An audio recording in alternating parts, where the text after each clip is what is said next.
আজকে আমরা আলোচনা করব বিশ্বের অন্যতম প্রাচীন সভ্যতাগুলির মধ্যে একটি অন্যতম সভ্যতা যা মেসোপটেমিয়ান সভ্যতা নামে পরিচিত।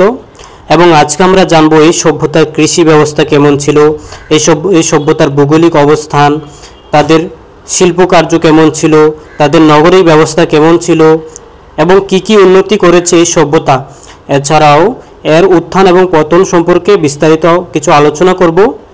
মেসোপটেমিয়ান সভ্যতা বিশ্বের প্রাচীনতম সভ্যতাগুলির মধ্যে অন্যতম, যা বর্তমান ইরাকের টাইগ্রিস ও ইউফ্রেটিস দুই নদীর মধ্যবর্তী উর্বর অঞ্চলে খ্রিস্টপূর্ব 3500 থেকে 3000 খ্রিস্টাব্দের মধ্যে গড়ে উঠেছিল এই মেসোপটেমিয়ান সভ্যতা। গ্রিক শব্দ মেসোপটেমিয়া এর অর্থ হলো দুই নদীর মধ্যবর্তী অঞ্চল। এই সভ্যতাকে মানব সভ্যতার আঁতুড়ঘরও বলা হয়, কেননা এখানে প্রথম কৃষিকাজ ও নগর জীবনের বিকাশ ঘটেছিল। এই সভ্যতার মধ্যে কিন্তু প্রথম কৃষিকাজ এবং নগর জীবনের বিভিন্ন যে বিকাশের পর্যায়ে কিন্তু এই সভ্যতার মধ্যেই কিন্তু তৈরি হয়েছিল। এবং এই সভ্যতাটি খ্রিস্টপূর্বাব্দ 4000 থেকে 1000 খ্রিস্টপূর্বাব্দের মধ্যে বিদ্যমান ছিল এবং বিজ্ঞান, শিল্প, সাহিত্য, ধর্মে উল্লেখযোগ্য অবদান ছিল কিন্তু এই সভ্যতার।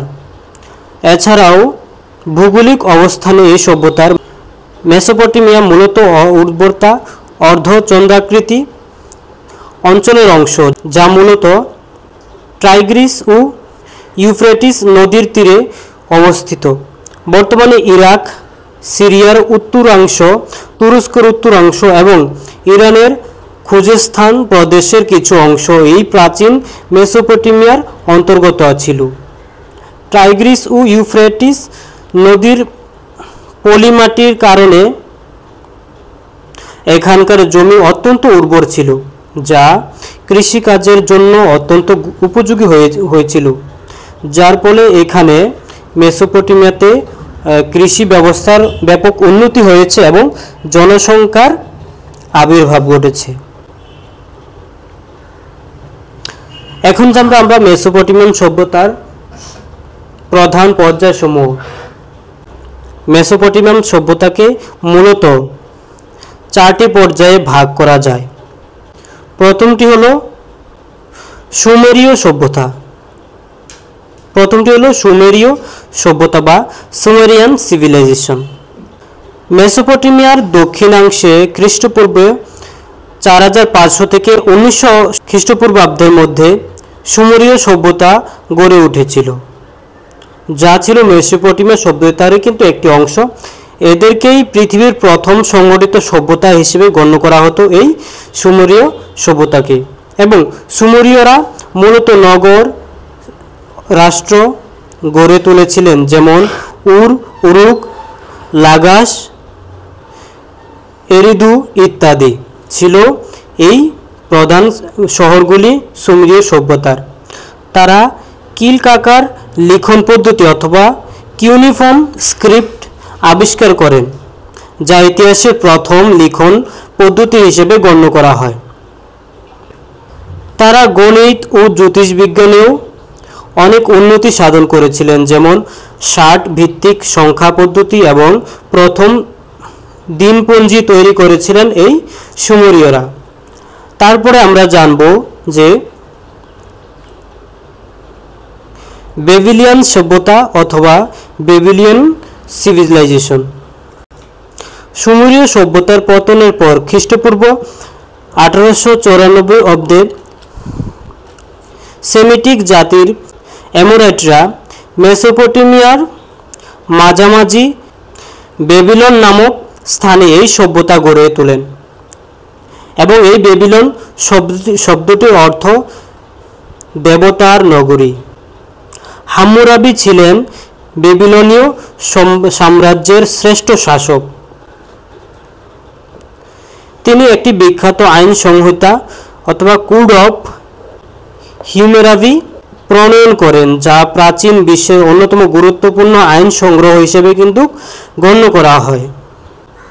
বেবিলন ছিল একসময় বিশ্বের বৃহত্তম শহর, যেখানে 2 লাখের বেশি মানুষ বসবাস করত।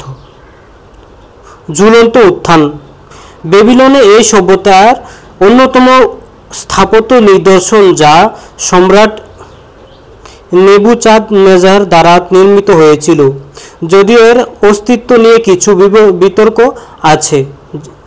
এটি হলো ঝুলন্ত উত্থান অথবা হ্যাঙ্গিং গার্ডেন্স অফ বেবিলন, যার জন্য বিখ্যাত ছিল এই বেবিলন সভ্যতা।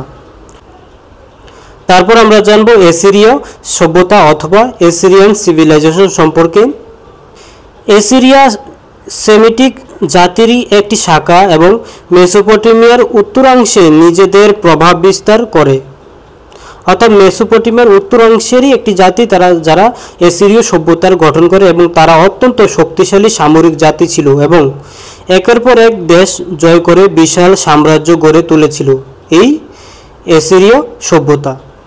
এসিরীয় স্থাপত্য, ভাস্কর্য এবং গ্রন্থাগার নির্মাণ অবদান রেখেছিল। তারপর আমরা জানব ক্যালেডীয় বা নব্য বেবিলনীয় সভ্যতা সম্পর্কে।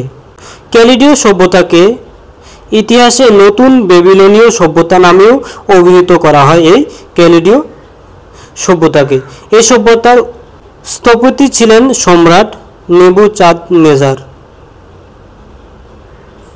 অর্থাৎ যিনি এই সভ্যতার আবিষ্কারক ছিলেন।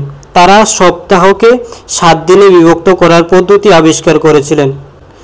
কে করেছেন? এই ক্যালেডিয়ান সভ্যতার যে বাসীরা, তারাই কিন্তু এই 7 দিনে বিভক্ত করা, এই যে 7 দিনের সপ্তাহ, তার বিভক্ত করার পদ্ধতি কিন্তু এখান থেকেই প্রথম আবিষ্কৃত হয়েছিল।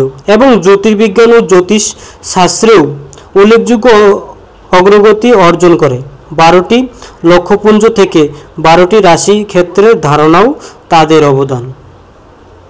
তা আমরা এই মেসোপটেমিয়ান সভ্যতাতে কিন্তু অত্যন্ত অনেক গুরুত্বপূর্ণ বিষয় জানতে পারছি। তারপর মেসোপটেমীয় সভ্যতার উল্লেখযোগ্য কিছু অবদান। লিখন পদ্ধতি।